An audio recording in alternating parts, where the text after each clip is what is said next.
muli mga Kabi Farming. Dito tayo muli mga Kabi Farming sa DIY incubator natin at ikutin natin yung mga eggs mga Kabi Farming.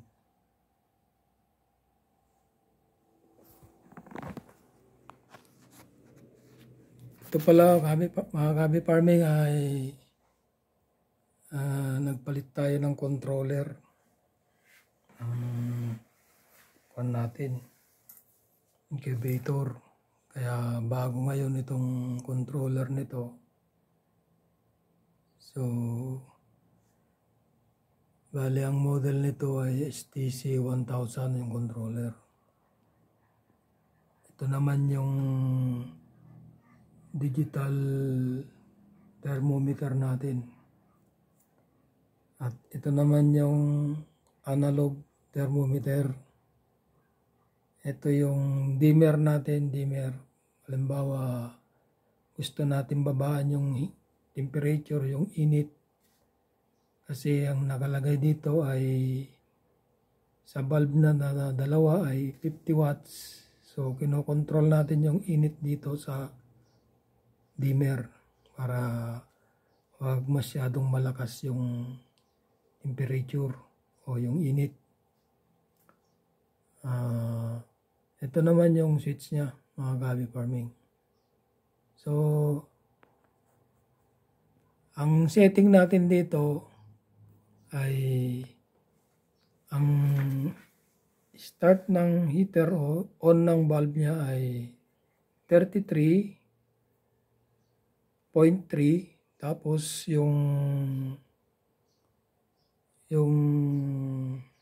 stop niya ay 37.8 mga Kabi Farming. Iniksihan ko yung kanya, yung gap niya, yung in between start and stop ng heat dahil medyo malaki itong DIY incubator natin kumpara dito sa isa. Ito maliit lang ito dahil ito naglalaman lang ng 60. Pero ito ay naglalaman ng 100 plus mga Kabi Farming. So bali ito yung natin, yung pinaka transformer natin. Nandito yung mga connection natin, may outlet tayo rito 220 at yung natin, yung pan natin ay meron tayong cable dito sa likod na 12 volts. So 12 volts yung power ng natin ng pan. So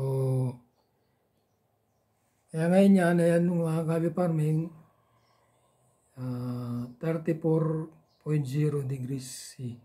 So going down siya, cooling. So pag start ng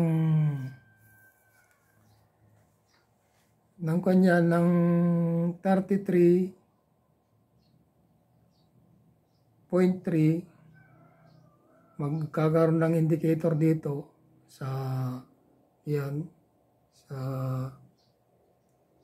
heat. Ito sa heat. Yan mga Kabi Farming. So pag start nyan, pag on nya rito, start yung bulb. So ngayon nakakuan siya, naka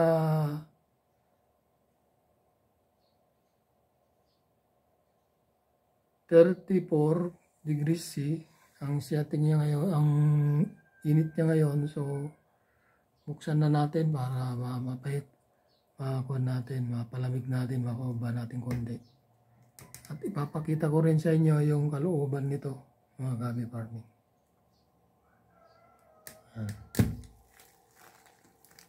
Ayan. Ayan mga Kabi Farming, tingnan nyo. Binuksan ko na. So, yan, pagbaba ng 33.3 yan, mag-start yung, yan. Ito yung thermocouple niya. So, pagbaba ng 33.3, mag-on yung valve. So, ito pala mga kabi farming, yan, naka-on na siya, 33.3. Ito pala mga kabi farming ay naka-design ng tatlo yung valve. Pwede kong lagyan ng 50 watts, dalawa, yan sa ilalim, isa, dalawa. At saka, ito, pwede kong lagyan ng tatlo na 50 watts. Pero, nilagyan ko lang ng dalawa mga kabi farming. At ngayon, halimbawa ngayon, naka-on siya, kinontrol ko yung heat niya rito sa dimmer dito. Bali, na-adjust ito mga kabi farming. Kaya, hindi siya nagpo-produce ng 50 watts na heat o malakas na liwanag ng bulb para makontrol natin yung heat na kabi farming para maiwasan natin yung pagka-luto ng mga ini-incubate natin eggs mga kabi farming. Ito pala yung natin mga kabi farming, yung yan yung pan natin, yan. Yan. Ito pala mga kabi farming, itong pan, continuous ang run niya kasi kaya kinontinuous ko, malaki ito. Itong kalooban nito kumpara dito sa isa, malit lang. Kaya pag start ng heat ng bulb on, under yun yung pan. Pag stop ng, pag na-reach na yung temperature setting, stop yung pan dahil malit nga lang. Pero ito mga kabi farming ay nilakihan ko itong DIY natin. Kaya yung pan naman natin, yung pan natin ay continuous ang running. Yan. Para yung init mag-circulate ng gusto dahil malaki itong pan, itong DIY incubator natin. Yan mga kabi-farming. Ito pala mga kabi-farming, yung eggs natin ay sinalang natin nung Sunday. So, bali ang kwan nito, mayroon na akong sinalang kahapon din. 11 at saka 13. So, kahapon mayroon din akong sinalang. Yan. Yan, 11. Ang itlog ng Rhode Island ito mga kabi farming. Yan. Itlog ng mga alaga natin na Rhode Island. So, tayo na rin na nag-breed, tayo na rin na nag-incubate. So, ito, iikutin lang natin, gaganon lang natin. Yan. Yan. Dahil manual nga lang, gaganon lang natin. Yan. Ito mga kabi farming ay mahigit ng 60 to mga kan natin. Ito mga eggs na in-incubate natin na eggs ng Rhode Island. So,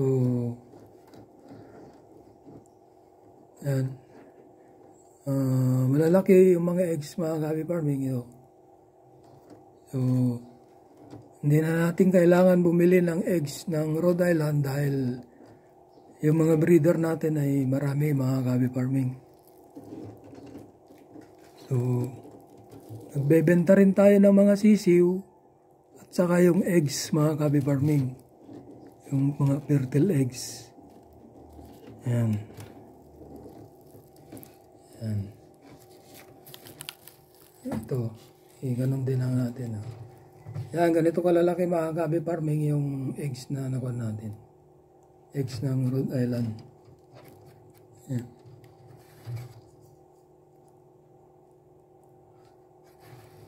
So, mga breeder natin mga gabi farming ay mga magwa 1 year pa lang. Yung mga breeder natin na Rhode Island. Yung mga rooster natin, mga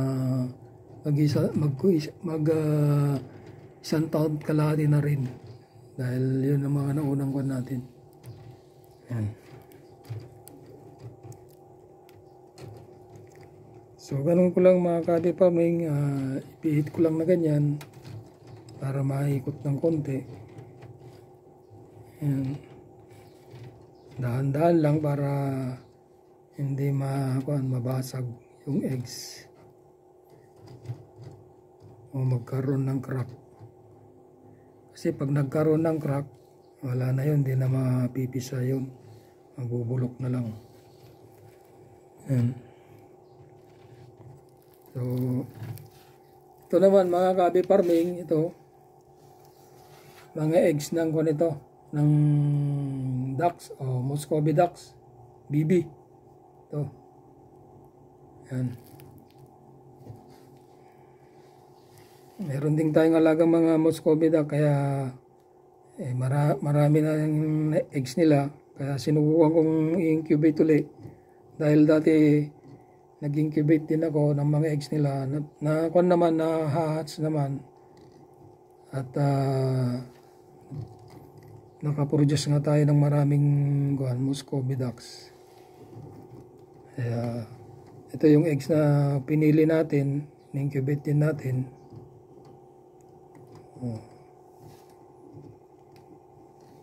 Yan mga gabi farming yan.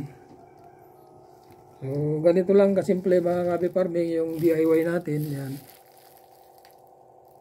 Ito, sabi ko nga sa inyo, pwede natin lagyan ng bulb ito kung gusto nating, halimbawa wala tayong available na 50 watts na bulb, dahil 50 watts yan, dalawa na yan sa ilalim, pwede ko lagyan dito ng isa pa o kaya 25 watts. Kaya lang ang function ngayon nitong dimmer natin ito ay para makontrol yung init mga gabi farming. Halimbawa nasa 15 days na yung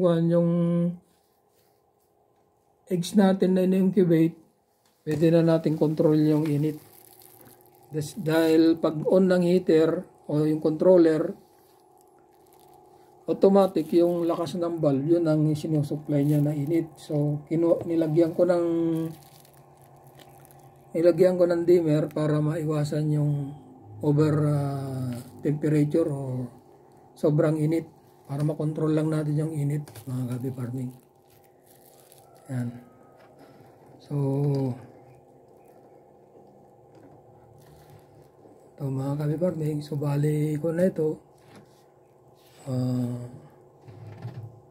October 10 ko ito nilagay, yung iba kasi 3 araw na naglagay ako rito. Nag-umpisa ako October 10, 11, 12, and 13. So, 4. So,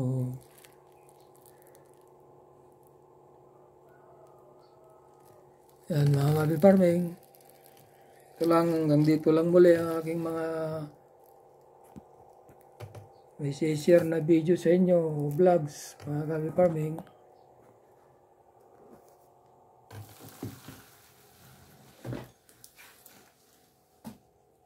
Yan. Hanggang sa muli mga gabi farming, nawa nasiyahan kayo sa aking mga sinashare na video sa inyo at salamat sa panonood nyo. Nawa lagi yung tangkilikin ang aking mga video. Kung ikaw ay na-inspire mga gabi farming sa aking mga silent viewer, hope di ka magdadalawang isip mag-subscribe, kaibigan. Hanggang sa muli, bye-bye and God bless to all.